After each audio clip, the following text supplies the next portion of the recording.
जिंदा है। जैसा कि आपने दोहरा साहिबा को आपने देखा 96 करते थे, थिएटर भी करती थी, parallel cinema, parallel theatre, Surekha Sikri एक वैसा ही नाम है। मुझे लाटी में सुरेखा सिकरी दिखती है, बहुत ही समर्थ एक्ट्रेस थी सुरेखा जी। मेरा सौभाग्य है कि उनके साथ एक श्याम बेनेगल की फिल्म त्रिकाल देखा, असिस्टेंट। तो आज की प्रस्तुत है मेरी सहकहानी। यहाँ इसके कंटेंट के विषय में बात न करते हुए हम सीधा चलते हैं मंच की तरफ, क्योंकि लोग जो नेट पर हैं उनके साथ मैं सीधा लाडली हूँ।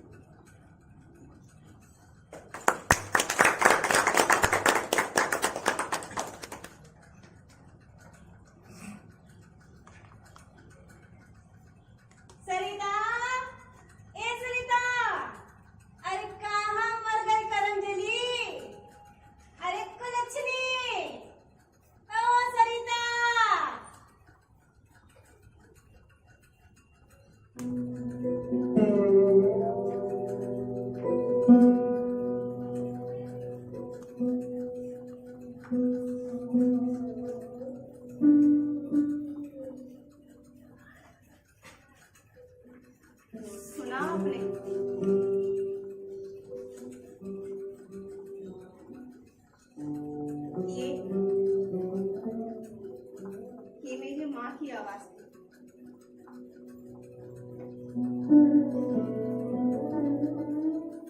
आज सुबह से ही वो मुझे ऐसे ही कोस रही है, मुझे करम जली और कुलक्षणी कह रही है। वैसे हम बेटियां तो जन्म से ही करम जली और कुटुंब के लिए कुलक्षणी ही होती है,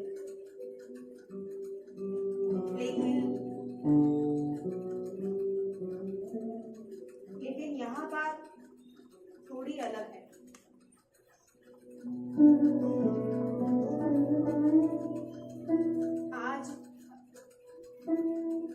आज मेरा परीक्षा का यानी कि रिजल्ट निकला।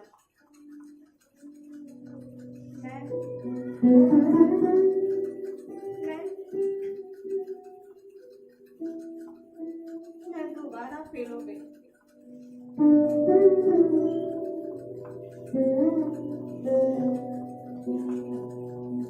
एक बार फेल होने से ही मैं बहुत अपसेट थी। गुजरे पूरे साल मैं आत्मग्लानि और लोगों के तानों से शर्मसार। और फिर वही कहानी दोबारा। मानो ऐसा लग रहा था जैसे मुझ कमजोर लड़की पर दुखों का पहाड़ ही टूट पड़ा है।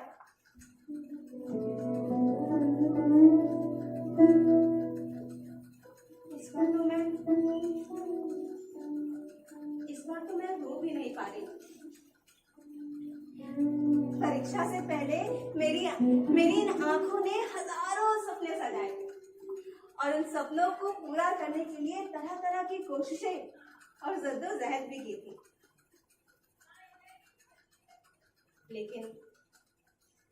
लेकिन सब बेकार हो गए। भगवान को शायद यही मंजूर था। उन्होंने मेरे सारे किए कराए पर पानी फेर दिया।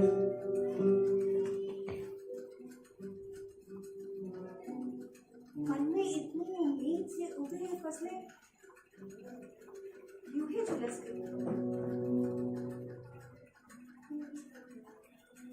अब मैं उस मोड़ पर आ चुकी थी जहां से बस अंधेरा ही अंधेरा था। हे भगवान, इतनी लगन और मेहनत से पढ़ने के बाद भी ये सब हो गया।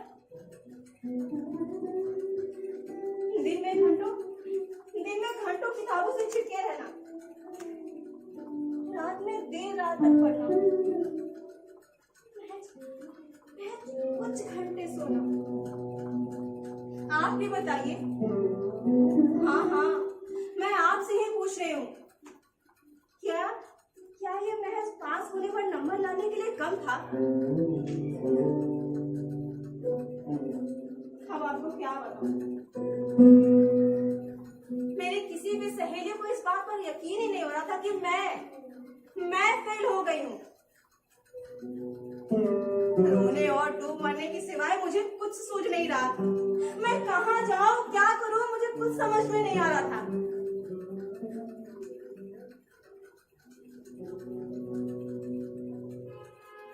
आत्महत्या, हाँ,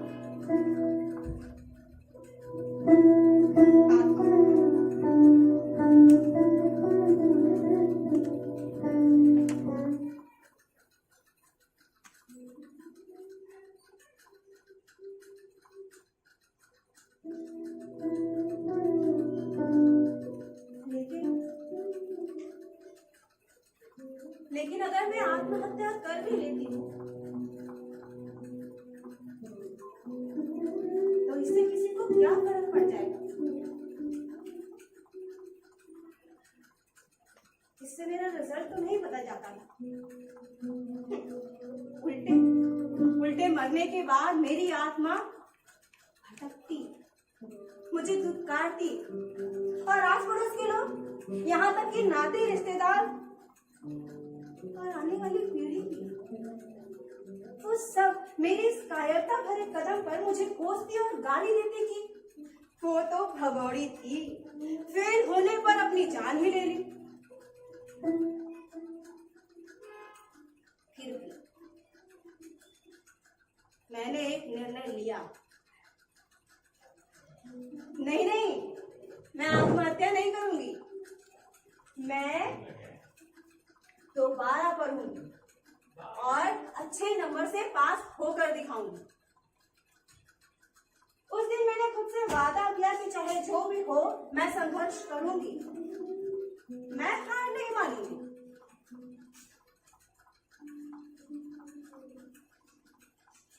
चाहे जो भी हो, मैं हर कठिनाइयों से जूझते हुए आखिर सफलता हासिल करूंगी। हार को भी मुझसे हार मानना ही होगा।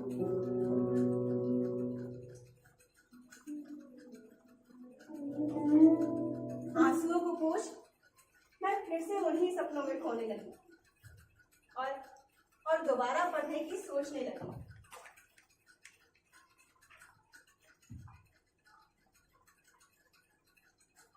सोचते सोचते गर्मी की छुट्टियां निकल गई और जुलाई का महीना आ गया। स्कूल और कॉलेजेस में एडमिशन शुरू हो गए। मैं भी अपना एडमिशन करवाने के लिए काफी बेचैन थी और नई तरह की चुनौतियां लेने के लिए उत्साहित थी। फिर मैंने इसके लिए अपने पापा से बात करने का निर्णय लिया। पापा, पापा, पापा, ओहो, पापा कहाँ हैं?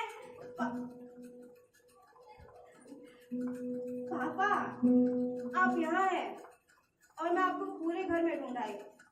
पापा, वो मैं कह रही थी कि मैं दोबारा पढ़ना चाहती हूँ। मैं वादा करती हूँ कि मैं इस बार पूरी लगन और मेहनत से पढ़ के अच्छे नंबर से पास होकर दिखाऊंगी। आप बस मुझे एक मौका और दे दो। पापा, पापा, पापा।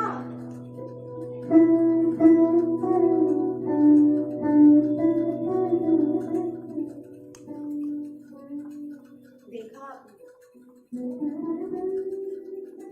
पापा ने तो मेरी बात सुनना मुनासिब भी नहीं समझा।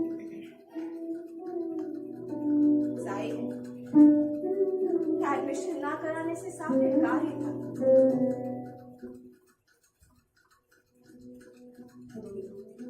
मुझे समझ नहीं आ रहा था कि अब मैं क्या करूं।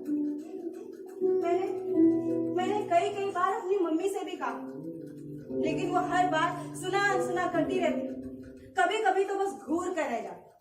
लेकिन एक दिन तो वो मुझ पे बरस पड़ी। हमारी छब्बू 6 साल में इंटर पास करेगी, सरकार भी 5 साल की योजना बनाती है, लेकिन हमारी निठल्ली छप्पो 6 साल में योजना बनाएगी। 6 साल की योजना। ए छप्पो सुन, बेकार में हमारा पैसा बर्बाद मत करो, समझी कि नहीं? काम की ना काज की, दुश्मन अनाज की, इंटर देंगी परीक्षा।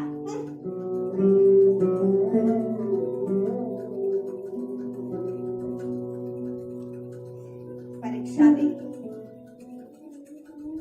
मेरी मम्मी तो मेरे पापा से भी 2 कदम आगे, वो भी मुझे नहीं समझती। ये तो क्या था, ये रोने के सिवा है और मैं कुछ नहीं कर सकती। माँ बहनों के ताने मुझे बहुत दुख पहुंचाते।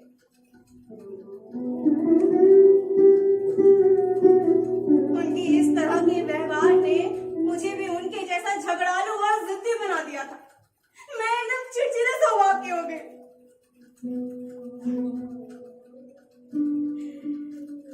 मैंने भी तय किया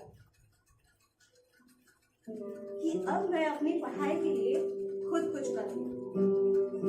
अब मैं इन लोगों से कुछ नहीं बोलने वाली। जो भी करना है अपनी पढ़ाई के लिए मैं ही करूंगी। धीरे धीरे वक्त बीतता गया और एडमिशन का वक्त खत्म हो गया। मेरा एडमिशन नहीं हो पाया।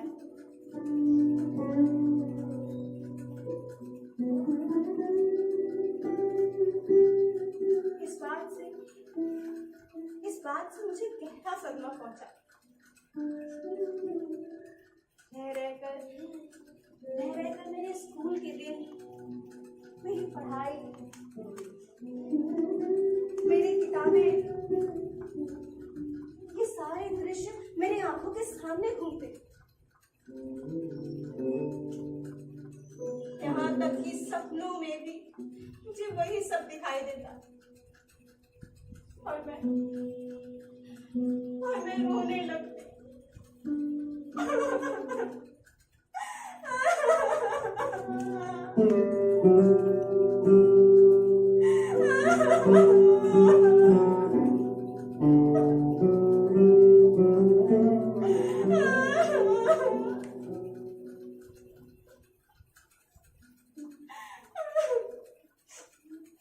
धीरे धीरे समय गुजरता गया। ये साल भर का समय मेरे लिए बहुत लंबा था। ऐसे ही रोते गाते किसी तरह बीत गए। फिर जुलाई का महीना आया और मैंने तय किया कि ये साल मैं बेकार नहीं जाने दूंगी। फिर मैंने नर्सरी स्कूल में पढ़ाने की बात की, पर वहां से भी टका सा जवाब मिला। क्यों? क्योंकि मेरे पास कोई ट्रेनिंग नहीं थी। फिर मैं मुफ्तीगंज के स्कूल में गई। वहां से पता चला कि तारागंज के स्कूल में एक टीचर की वैकेंसी है। वो स्कूल 8वीं कक्षा तक था। मैं वहां के हेडमास्टर के पास गई।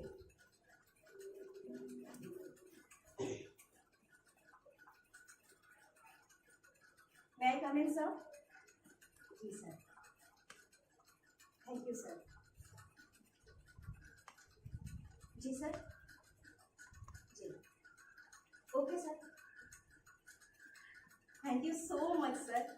Yes I have done it. तो सर मैं कल से ज्वाइन करूं? वहां के प्रिंसिपल ने कहा ठीक है, आप बच्चों को पढ़ाइए। अगर बच्चों को आपके पढ़ाने का तरीका अच्छा लगेगा तो आप कंटिन्यू कीजिए। Yes I have done it and this is a big challenge for me. और इस तरह से मैं पढ़ाने लगी। गुड मॉर्निंग बच्चों, कैसे हैं आप सब? मैं आपकी नई टीचर हूँ और मेरा नाम सरिता है। और मैं आपको पढ़ाऊंगी इंग्लिश। तो बताएगा कोई कि आज हम क्या पढ़ने वाले हैं? Very good. आज हम इंग्लिश के अल्फाबेट्स के बारे में जानेंगे। आपका क्या नाम है? अरुण। Very good Arun. हम शुरू करें? A for apple. Apple means सेब। अब सेब तो आप सब लोगों के पास होगा घर में, है ना? और आपकी मम्मियाँ भी आपको लाल लाल सेब खाने के लिए देती होंगी और आपको सेब खाना पसंद भी होगा, है ना? है ना? Good. B for ball. Ball means गेंद। गेंद का नाम सुनकर तो सब उछल पड़े। गेंद तो आप सभी लोग खेलते हैं, है ना? खेलते हैं ना? Very good. C for cat. Cat means बिल्ली। जो म्याऊ म्याऊ करके आपके घर का सारा दूध पी जाती है और आपके लिए कुछ भी नहीं बचता, है ना? D for dog. Dog means कुत्ता जो भौं भौं करके आपके घर के बाहर शोर करता रहता है ना? तो बच्चों को मैं और शायद मेरे पढ़ाने का तरीका दोनों ही पसंद आए और इस तरह से मैं टीचर बन गई। विद्यालय में पढ़ाने के वक्त मुझे ज्यादा समय तो नहीं मिलता, इसीलिए मैं अपनी पढ़ाई रात में करती, शाम में मम्मी के काम में मदद करती और रात में अपनी पढ़ाई करती। विज्ञान,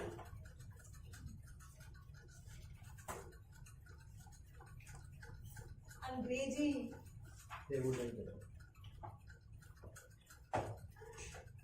मैथ्स,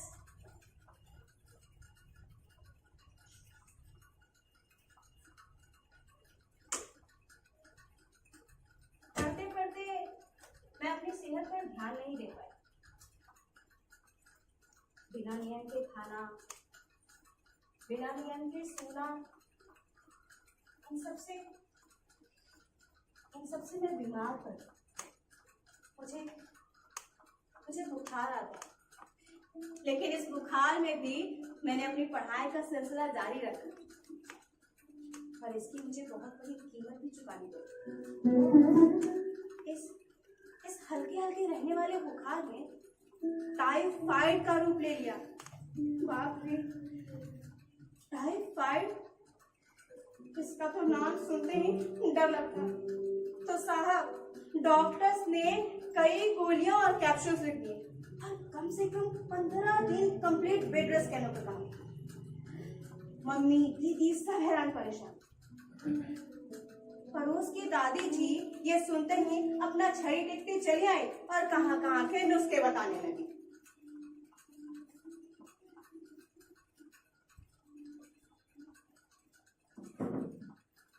अरे बिटिया, जब हम तुम्हारी उम्र के रहे तब ऐसा बुखार उखार का चिंता कबो नहीं किया। हाँ, हमारी अम्मा 2-4 दवा हमारे हलकवा के नीचे उतरवा देते रहे, बस बुखार ऑरेंज। अरे चिंता के कौनो बात नहीं है, सब ठीक हो जाएगा। सबने मुझे कहीं बाहर ना निकलने और पूरी तरीके से आराम करने की ना जाने कितनी हिदायतें दे डाली, लेकिन मेरे लिए आराम कहाँ था। मेरे लिए तो परीक्षा पास करने की चुनौती सुरसा राक्षसी की तरह मुंह बाई खड़ी थी।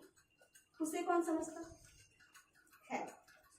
इन्हीं हालातों में मैंने अपने विद्यालय जाना भी जारी रखा, क्योंकि बच्चों की परीक्षाएं भी तो नजदीक थी ना। अब मैं देर रात तक नहीं पढ़ पाती थी, लेकिन हाँ, इस आपाधापी में भी मैं सही समय पर दवाइयाँ खाने में कोई कोताही नहीं करती। और इन्हीं हालात में मेरी परीक्षाएं भी प्रारंभ हो गई। परीक्षा से निकलने से पहले मैं माँ के दही पेड़े के साथ कैप्सूल का टकना बिल्कुल भी नहीं भूलती, लेकिन फिर भी मेरे मम्मी पापा मेरे इस पागलपन पर जीते और मुझे पूछते कि कहाँ की करमजली हमारे घर पैदा हो गई, जो सिर्फ अपने मन की करती है। हाँ, मैं परीक्षा देने पहुंची।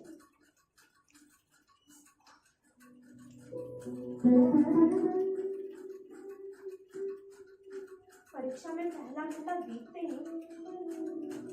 मेरी तबीयत बिगड़ने लगी। मुझे ऐसा लगता जैसे जैसे मैं अब फिरी की तब फिरी। लेकिन फिर भी अपने इस दर्द को सहते हुए भी मैं पूरे प्रश्न हल करके और पूरी कॉपी भर कर ही घर आई। हाँ, एक दो प्रश्न छूट जाते थे, लेकिन मैं क्या करूं, मुझे कुछ समझ में नहीं आ रहा। परीक्षा समाप्त होने के दूसरे ही दिन मेरी तबीयत और ज्यादा बिगड़ गई, इतनी ज्यादा कि मुझे हॉस्पिटल में एडमिट कराना पड़ा। डॉक्टर्स ने मुझे कई बोतलें ग्लूकोज और खून की चढ़ाई।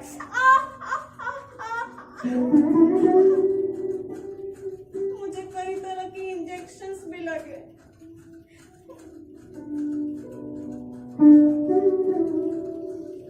धीरे धीरे मेरी हालत में सुधार आने लगा और लोगों ने राहत की सांस ली। लेकिन ये क्या,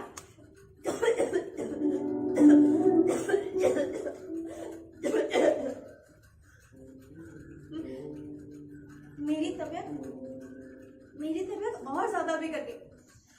मुझे उल्टियां होने लगी और उन उल्टियों में मम्मी को खून के थक्के दिखने लगे।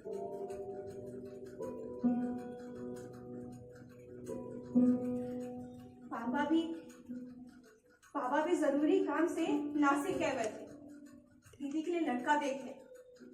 दीदी बहुत परेशान थी, सारे नाते रिश्तेदार हॉस्पिटल की तरफ भागे। मम्मी अकेले पड़ गई थी, उनका हाथ पांव फूलने लगा था। घबराहट में दीदी ने पापा को फोन कर दिया।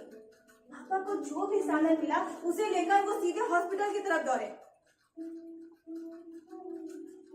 यहाँ आने पर पापा ने डॉक्टर से सलाह करके मुझे शहर के बड़े स्पेशलिस्ट से दिखवाया।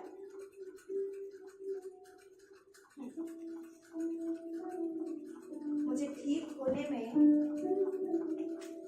2 महीने लग गए। मैं मरते बची। परीक्षा के समय मेरी सेहत भी न जाने मुझसे कब का बदला ले रही। बुखार था कि उतरने का नाम ही नहीं ले रहा था। शायद ये भी मुझे पास होने नहीं देना चाहता। कहते हैं कि एक इंसान का सबसे बड़ा सुख उसका स्वस्थ शरीर होता है। अगर वो स्वस्थ रहे तो वो किसी भी कठिनाइयों से जूझ कर सफलता हासिल कर सकता है।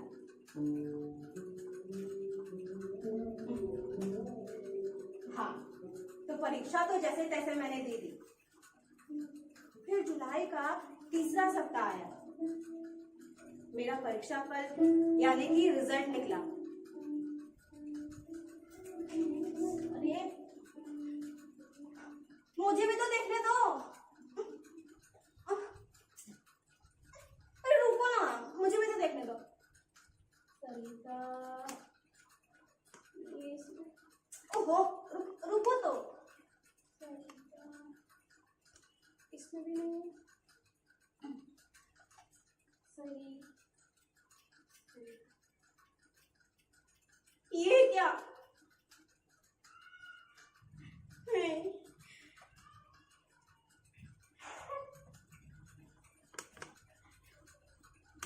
मैं सेकंड डिवीजन से पास हो गई थी। ये मेरी खुदी का तो ठिकाना ही नहीं था। अरे वाह सरिता, तेरी तो निकल पड़ी भाई। फुरे सेकंड डिवीजन से पास हो गई थी। आखिरकार हार को हार मानना पड़ा। इस घटना ने मेरा आत्मविश्वास कई गुना बढ़ा दिया। मेरा लगाव अपने स्कूल, अपने कॉलेज, अपने पढ़ाई के प्रति और बढ़ गई थी। पापा ने मेरा एडमिशन अब इलाहाबाद यूनिवर्सिटी में करा दिया। मैं अब बीए की छात्रा थी। पापा ने मेरी वो स्कूल वाली नौकरी वो छुड़वा दी और मुझे पूरा भरोसा दिलाया कि मेरे आगे की पढ़ाई के लिए कोई भी रुकावट नहीं आएगी। और एक जरूरी बात बताऊं, सफलता और असफलता के रास्ते हम ही से होकर गुजरते हैं। तय हमें करना होता है कि हमें किस रास्ते पर चलना है। और एक आखिरी बात, हार के बाद जीतने में ना बड़ा मजा आता है सच में। बस इतना ही। आज मेरा पहला दिन है। मैं अपना पहला लेक्चर बिल्कुल भी मिस नहीं करना चाहती।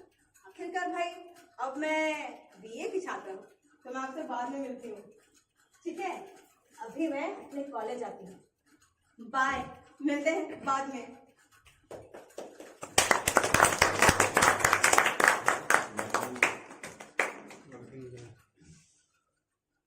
एक बार जोरदार ताली।